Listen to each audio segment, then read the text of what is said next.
Muito bem, amigos, depois do show de informações do Balanço Geral com o meu amigo Jair Duprá e a entrega de prêmios do Hipercap, agora é hora do Notícias em Debate pela TVB, a Record da mais importante região do estado. São quase 7 milhões de habitantes que circulam por aqui, que moram aqui e que recebem as imagens da melhor programação regional. O Notícias em Debate tem como escopo principal discutir os temas políticos do país, do estado, as questões regionais, sempre com convidados especiais. E o nosso convidado especial desta segunda-feira é o deputado federal Carlos Zaratini, do Partido dos Trabalhadores. Com o deputado Zaratini, com o senhor e com a senhora, faremos juntos o Notícias em Debate desta segunda-feira, 23 de julho. Deputado, boa tarde, prazer tê-lo aqui. Faz tempo que o senhor não vem aqui, deputado. Boa tarde, Elton, boa tarde a todos os ouvintes. É um prazer sempre a gente estar aqui no seu programa. É que é muita correria, né? Brasília acaba absorvendo todo o tempo do deputado, né? A gente tem tido um trabalho muito grande em Brasília, estamos lá com 2 projetos bastante importantes e também a gente acaba tendo que andar por várias cidades do estado, então nem sempre a gente pode estar aqui presente. Mas é sempre bom a gente visitar Campinas e bater o cartão aqui no programa do Elton. Tem muita gente, deputado, que quando entra em recesso, tanto o Congresso quanto as assembleias e câmaras, diz assim, mas agora os deputados vão ficar tudo folgados, 30 dias de folga.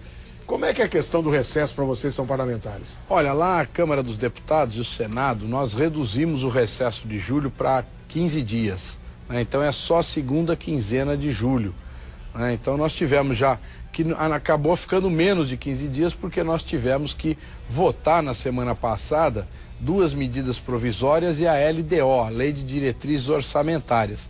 Se não votar a LDO, não tem recesso.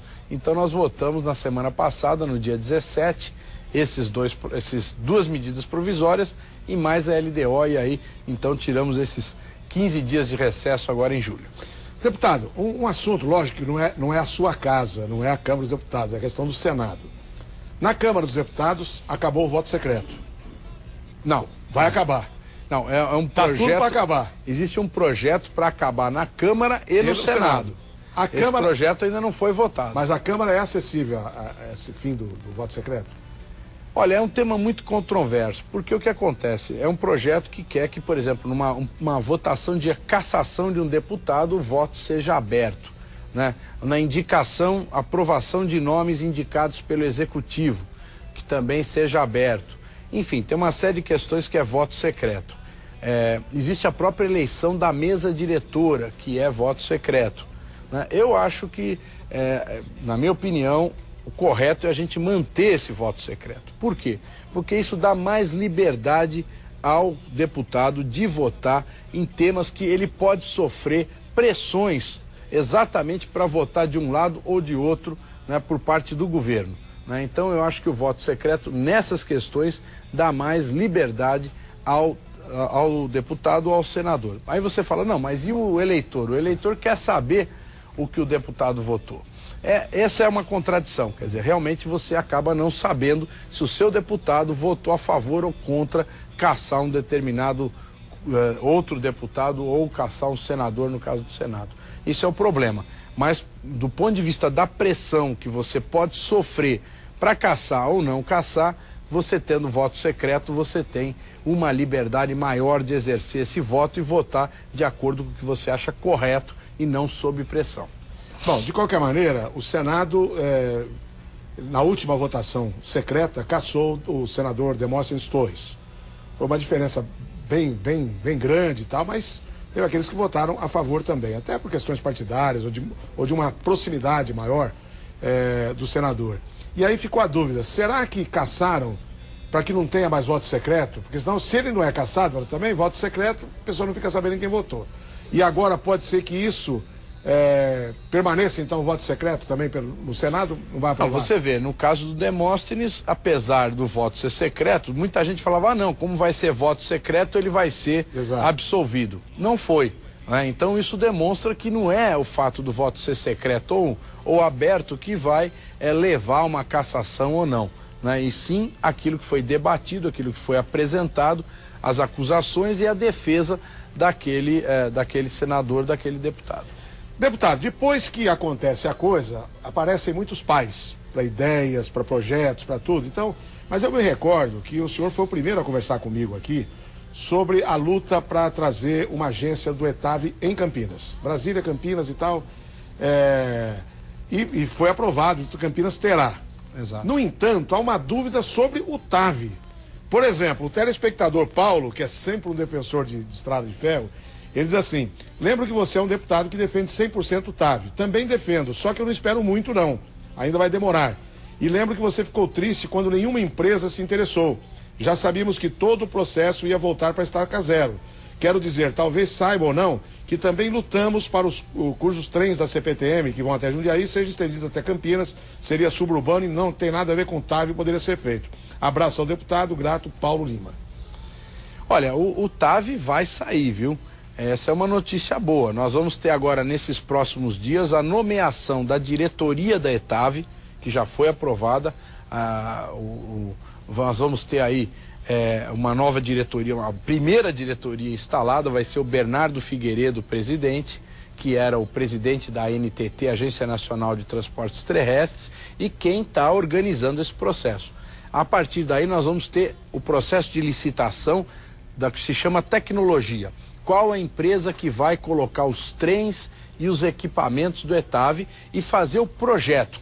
A partir desse projeto nós vamos saber exatamente qual vai ser o custo da obra. E aí nós vamos ter a segunda licitação para ver quais serão as empresas que construirão essa linha entre Rio de Janeiro, São Paulo e Campinas. Então é um processo que, logicamente, nós sabemos que vai demorar, porque primeiro a licitação demora e segundo a obra também não é uma obra que faz de um dia para o outro. Mas eu acredito que nós vamos conseguir fazer e que vai ser muito importante, porque o avião, que é a ligação que hoje nós temos, a ligação mais rápida, ele é limitado, quer dizer, você não pode fazer um transporte de milhares de pessoas por avião, porque ele não é um transporte de massa. E o trem sim, o trem é um transporte de massa e vai melhorar muito a vida de quem vive nessas 3 cidades e nos arredores todo dia. E muita gente já disse que o preço do trem de alta velocidade seria fora do consumidor comum, que poderia viajar de um trem mais barato e tal. Já se fala em custo ou isso só vai ser discutido lá na frente? Preço da passagem, né? O preço da passagem. O preço da passagem, veja só, outro dia eu estava no Rio de Janeiro, precisando voltar para São Paulo às 6 horas da tarde, certo? Tive que comprar uma passagem lá na hora. Sabe quanto eu paguei? R$ 1.400. R$ 1.400 a passagem uma Rio, perna só. São Paulo, uma perna só. A passagem do ETAV já estava colocado no edital que foi lançado, ela seria no máximo de R$ 220, se eu não estiver enganado. 50 centavos o quilômetro, em torno disso. Exato, era 50 centavos o quilômetro. Então, nós estamos falando disso, certo? Quer dizer, o edital do trem, ele vai estipular o preço máximo. Se o operador quiser cobrar menos, quiser dar desconto, tudo bem, é um problema comercial dele. Mas vai ter um preço máximo, diferente do que ocorre com o transporte aéreo, onde não existe limite. A empresa aérea cobra o que ela quiser, certo? E a gente sabe que num regime onde praticamente nós temos apenas 2 empresas, TAM e Gol, você não tem muita concorrência. Como no caso do trem não haverá concorrência, porque é um trem só, então o poder público vai estipular o valor máximo da passagem. A vinda da Azul, por exemplo, ela deu um pouco de queda no valor das passagens, né? Pelo menos para alguns trechos e quando você compra com antecedência. Ela deu uma balançada, mas ainda não chegou a afetar o preço maior das empresas grandes. Eu não quero criticar nenhuma empresa, mas a gente sabe que a tática das empresas aéreas, aquelas novas que entram no mercado, elas sempre entram reduzindo o preço ou fazendo ofertas, né, até elas conseguirem ocupar um determinado espaço no mercado. E quando elas ocupam esse mercado, esse espaço, elas passam a fazer a política tarifária das demais. Então, tudo bem, uma empresa nova é sempre bom, a gente gosta, quanto mais quando elas fazem essas ofertas, mas a gente sabe que ao longo do tempo, depois de 2, 3, 4 anos, elas vão fazer a mesma política tarifária que as outras. Então, é bom por um tempo, mas não resolve. Agora, deputado, para encerrar esse assunto do TAV, qual a sua expectativa? O senhor que está bem influenciado nessa história desde o começo e tal, uma expectativa assim, por exemplo, nós vamos ter o trem funcionando em 2025, por exemplo. Tem alguma previsão para isso? Olha, eu acredito que após a realização da licitação, nós vamos ter um tempo de aproximadamente 5 ou 6 anos para a obra estar pronta e funcionando. e vão poder funcionar trechos menores. Então, por exemplo, o trecho São Paulo-Campinas, me parece que é um trecho interessante que pode ser feito com relativa facilidade, porque ele não tem tantas obras de arte, tantos túneis, como é o trecho São Paulo-Rio, que a gente tem lá a chamada Serra das Araras, que vai exigir muitos túneis e que é uma obra mais complexa. Bom, vamos fazer um intervalo rapidinho. Lembrando que agora, quarta-feira, depois de amanhã, embora a abertura oficial dos Jogos Olímpicos seja no dia 27, sexta-feira, depois da manhã já tem futebol pra gente assistir às 2h30 da tarde. Então você assiste o Notícias em Debate e já fica em casa com a televisão ligada para assistir a estreia das meninas do Brasil. Vamos fazer um intervalo bem rápido nessa conversa de hoje com o deputado federal Carlos Zaratini. Ele está ao vivo aqui nos estúdios da TVB. Se você tiver alguma pergunta, aproveite o site ou o telefone para discar, fazer a sua pergunta, a sua indagação, que o deputado responde a partir do próximo bloco. Voltamos já.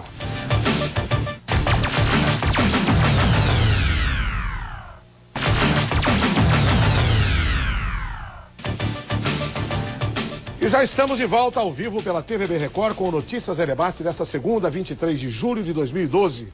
O nosso entrevistado ao vivo é o deputado federal Carlos Zaratini, do PT. E agora a primeira pergunta para ele vem das ruas da cidade. A população perguntando e o deputado respondendo. Vamos lá. Deputado, eu gostaria de saber sobre o seu projeto de mudar o horário do jogo de futebol.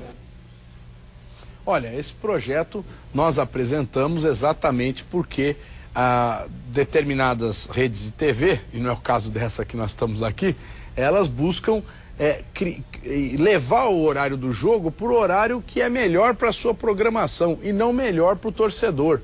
Então a gente vê que jogos começando 10 horas da noite. Em São Paulo, que é uma cidade grande, é muito difícil do torcedor comum chegar ao estádio e voltar para casa depois. E aqui nós temos esse problema também em muitas cidades do interior. Então nós apresentamos esse projeto. Mas olha, o lobby aí dos cartolas do futebol é forte. E eles estão conseguindo impedir que esse projeto avance, infelizmente. Precisava ter, como no poder público, uma licitação aberta, assim, para todo mundo acompanhar. Quem oferece mais? É a rede tal ou a rede tal? Essa vai ganhar. Mas vai ganhar para esse ano. Faz uma outra licitação por 2, 3 anos. Mas não ficar sempre com um monopólio só. E outra coisa, você falou de São Paulo, né? Mas aqui em Campinas, primeiro, quem vem assistir um jogo da Ponte do Guarani e mora lá no final do Campo Grande, por exemplo, exato, ele vai chegar em casa quase não na hora consegue de voltar para trabalhar. Olha, nós temos que verificar, temos que investigar, porque realmente essa cartolagem é incrível. Você viu as denúncias agora, né, que ocorrem na FIFA, de enriquecimento ilícito, na própria CBF. Nós temos que fazer um sistema mais transparente. Todo mundo gosta de futebol, eu gosto, todo mundo gosta. Mas a gente quer ver um sistema limpo, certo? Onde efetivamente os jogos sejam jogados de forma correta e as transmissões não sejam um sistema de acumular riqueza para um ou outro cartola. Porque na verdade o jogo mais tardar seria 9 horas da noite. E olha lá, ainda está tarde ainda, né? Porque em cidades grandes, por exemplo, a pessoa pode sair do serviço, se o jogo começar às 8h30, por exemplo. Ele sai do serviço, vai pro jogo e vai para casa depois. É claro. Né? É claro. Agora, do jeito que tá, se ele for para casa, ele não chega às 10 para assistir o jogo. E se ele não for para casa, ele vai no campo e vai chegar às 3 horas da manhã em casa. É o fim da picada. Chegar no dia seguinte de manhã. Bom, deputado, tem uma ligação aqui do Fabiano, ele é de Hortolândia, querendo saber se foi liberada alguma verba pela Presidência da República para transporte Campinas-Hortolândia? Transporte Campinas-Hortolândia, existe aquele famoso corredor de ônibus, né, que o governo do estado há anos aí anuncia, mas até agora não se concluiu. E nós temos notícia que parece que está de novo sendo cogitado, mas é uma coisa que a gente espera que a Secretaria de Transporte Metropolitana do governo estadual tome alguma medida para efetivamente concluir esse corredor, que sem dúvida vai melhorar a vida dos moradores de Hortolândia, principalmente, que vêm trabalhar em Campinas. E hoje essa história de conurbação tem que ter o bilhete único metropolitano também. Exato, né? É uma grande necessidade. O senhor foi secretário de transporte da maior cidade da América. E é interessante que funcionou. Aí foi implantado aqui, através de um colega seu também, o Gerson, né? Exato. Veio para implantou, tá dando certo. Por que não faz metropolitano isso? É o que eu não entendo, porque o próprio governador Geraldo Alckmin ganhou a eleição dizendo que ia fazer o bilhete único metropolitano. Até o Edson Aparecido, que é o secretário, me convidou para ir lá na secretaria, tomar um café, falar sobre o bilhete único. Eu fui lá, foi super bom o papo, mas efetivamente até agora nós já estamos quase 2 anos de governo e nós não vemos nem na região metropolitana de Campinas, nem na Baixada Santista, nem em São Paulo, esse bilhete único metropolitano funcionando. Aliás, tinha que ser o bilhete único metropolitano e coordenado com o transporte urbano também. Aproveitar a passagem. Integrado. Vamos voltar às ruas da cidade. Olha a população perguntando e o Zaratini respondendo. Senhor deputado, o senhor tem alguns projetos que possa beneficiar jovens e adolescentes? Olha, nós votamos o ano passado um projeto muito importante que é o Pronatec. É o Programa Nacional de Escola Técnica. É um programa que vai aumentar as vagas e já está aumentando as vagas nas escolas técnicas. Porque nós precisamos que o nosso jovem, ele possa fazer um curso técnico para poder entrar no mercado de trabalho que está exigindo cada vez mais das pessoas. Então, hoje em dia, você sabe, se não souber mexer no computador, esse curso essa lei, ela está ampliando o número de vagas nos cursos técnicos do Senai, Senac, Senat, em todo o Brasil, né? E é uma coisa que ainda vai crescer muito mais. É um projeto importante que já é lei e que a presidente Dilma está botando muita força para que tenha um melhor atendimento. O Emerson de Valinhos ligou perguntando se existe projeto para colocar um metrô em Campinas. O senhor acha que Campinas já merecia um metrô? Olha, eu acho que já, viu? Eu acho que já merecia. Agora, nós também temos uma informação boa, né? Nós tivemos lá em Brasília, há cerca de uns 2 meses atrás, a aprovação do financiamento de 2 corredores de ônibus aqui para a cidade de Campinas. O secretário André Aranha esteve lá, né? Nós acompanhamos, conseguimos essa liberação, que é uma coisa muito importante. Agora vai ser feito o projeto executivo e eu acredito que o ano que vem inicia a obra desses 2 corredores. Não é o metrô ainda, mas com certeza vai melhorar o transporte na cidade. E o Walter, que mora no Jardim Ademar de Barros, pergunta se o senhor sabe alguma coisa, se a prefeitura vai terminar o multiuso e a academia do idoso no Jardim Ademar de Barros, Praça Jacaré do Papa Amarelo. Olha, nós já liberamos essa verba para o Jardim Ademar de Barros, é uma emenda que eu apresentei, já está empenhada e eu acredito que muito em breve a prefeitura já vai estar executando essa academia. É uma academia, viu, Elton? Muito legal, é um projeto do Ministério da Saúde, não só para os mais idosos, né, mas principalmente para os mais idosos fazerem ginástica, certo? É uma academia ao ar livre, equipamentos, o pessoal pode ir lá fazer a sua ginástica, é uma coisa muito boa, porque permite que as pessoas tenham mais exercício físico e melhore sua condição de saúde. Isso é muito bom, inclusive para minha turminha na 3ª, 4ª idade, aí que a gente aproveita. O Sebastião mora no Esplanada, ele diz assim, não sei o que é isso, mas deputado, o novo rumo no Ouro Verde vai crescer muito e precisamos do senhor. Não sei. Eu não sei, o Sebastião, tem que explicar direito aqui para a gente entender melhor. O Nivaldo da Vila Industrial. Deputado, o que é que impede a diminuição da idade criminal? O senhor tem algum projeto sobre isso? Não, eu não tenho projeto, tem muitos projetos sobre isso. É uma discussão bastante acalorada, né, sobre essa questão da diminuição da idade penal. Eu particularmente acho que não é essa a questão principal que nós temos, porque o que nós temos que ter é o sistema penal brasileiro que não funciona. Porque o que acontece? A pessoa é presa, cumpre a sua pena ou cumpre parte da pena e ela não sai de lá melhor do que entrou, ela sai de lá pior do que ela entrou, certo? E volta a maior parte de reincidência, a maior parte das pessoas acaba reincidindo. Então, o nosso problema é o sistema penal. Nós precisamos criar um sistema penal em que aquele rapaz que furtou um toca-fita, um videocassete, um CD, alguma coisa desse tipo, ele não vai cumprir pena junto com um assaltante de banco e vai aprender a ser um criminoso mais violento. Nós precisamos de um sistema que traga de novo essa pessoa para a sociedade, profissionalize, reinsira na sociedade para que a gente possa diminuir a violência ao invés de aumentar. E vamos fazer a última pausa do Notícias em Debate. Hoje é segunda-feira, 23 de julho, e o nosso entrevistado é o deputado federal Carlos Zaratini. Se você tiver alguma pergunta, aproveite o intervalo e ligue, ou acesse o site. Aproveite para tirar as suas dúvidas. Voltamos já.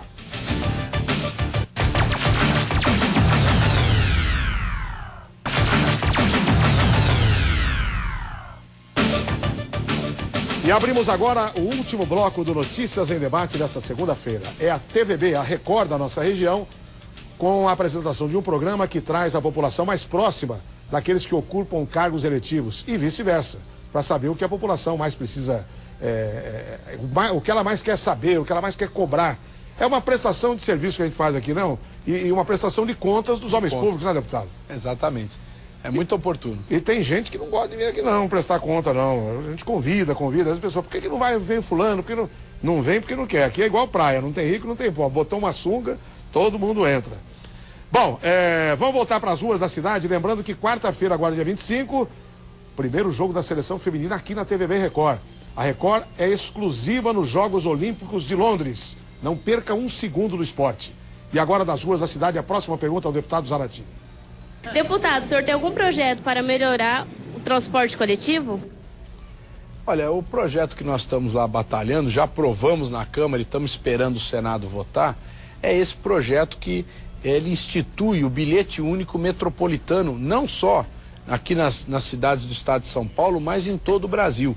E ele reduz os impostos que a gente paga no sistema de transporte, porque a maioria das pessoas não sabem, mas entre 25% e 30% do valor da tarifa é imposto, é carga tributária. Se nós retirarmos esses impostos, nós podemos reduzir a tarifa e implantar o bilhete único metropolitano. Então, nós estamos lutando por essa aprovação. Infelizmente, os nossos senadores não estão dando a devida importância para esse projeto. Mas eu acredito que assim que for aprovado, nós vamos ter uma melhoria muito grande, pelo menos na parte econômica do transporte, porque ele vai permitir baratear o transporte para a maioria da população. Deputado, o senhor Antônio, que mora em Sumaré, ele diz assim, por que não faz um projeto de lei, assim, para que todos os pontos de ônibus dos municípios sejam obrigados a ter cobertura para o cidadão que usa? Porque é aquela história, ele não pôs isso aqui, mas é verdade a reclamação.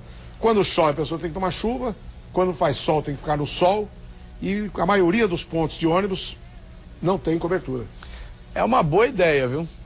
Eu acho que eu vou aproveitar essa ideia, vou estudar essa ideia e vamos ver se a gente apresenta esse projeto. A ideia é muito importante, porque as pessoas ficam muitas vezes ao relento. E outra coisa, temos que pôr iluminação no ponto de ônibus também, porque muitas vezes a pessoa fica lá no escuro, no breu à noite, né? Então nós temos que ter também a iluminação, informações nas linhas que passam, né? E se possível, hoje já é possível, Elton, colocar em cada ônibus um GPS e você pode informar para a pessoa quanto tempo vai demorar para passar o ônibus daquela linha. Isso já temos tecnologia para isso. É questão de fazer. Indaiatuba já implantou. Aonde? Indaiatuba. Então, é possível fazer. Vamos fazer um projeto de lei com essas exigências. Estou de acordo aí, vou estudar. Com essas emendas, com essa informação que o senhor nos trouxe hoje, dos 2 corredores que foram aprovados e tudo, quer dizer, o GPS a pessoa pode ficar no ponto, no próprio celular, sabe que hora vai saber pelo celular. Tudo, né? Exatamente. Bom, vamos voltar para as ruas? É de lá que a demanda vem. Manda para o ar a próxima pergunta. Deputado, eu gostaria de saber como que está o projeto para punir as empresas corruptas. Aliás, é corruptoras, né? São as empresas, é um projeto de lei que pune as empresas corruptoras. Porque aquela história, não existe corrupto sem corruptor, né? Então muitas vezes fala, o funcionário roubou, o prefeito roubou, o vereador, o deputado. Mas quem foi que obteve a vantagem? Qual foi a empresa que obteve a vantagem? E essas empresas acabam passando liso na história, nunca acontece nada para elas. Então o presidente Lula apresentou esse projeto em 2010, eu sou relator do projeto e eu acredito que agora, no dia 7 de agosto, nós vamos conseguir votar na Câmara a votação para que ele já vá diretamente ao Senado e que no Senado a gente espera que seja votado rapidamente. Aliás, sobre esse tema, vou dar uma sugestão pro senhor que perguntou aí, o Paulo, e para as outras pessoas também. Acessem o site altopimenta.com.br, vá lá no blogs. Aí você vai ter um artigo do deputado Carlos Aratina falando exatamente sobre isso. Quer dizer, punir o corruptor também, não ficar só nesse estardalhaço de quem é corrupto. Exato. Os dois têm culpa no cartório, os dois têm que pagar também, né? É claro.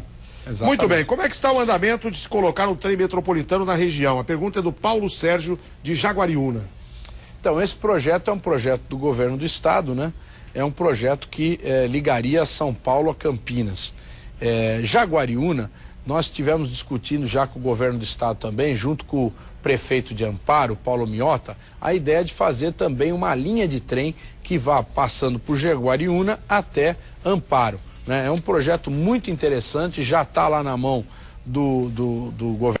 Esse transporte de trem vai beneficiar muito e com maior segurança do que fazer a duplicação da estrada, que no meu modo de ver vai sempre causar insegurança, porque ela vai passar dentro das cidades, né? E logicamente sempre causa um conflito muito grande com o morador.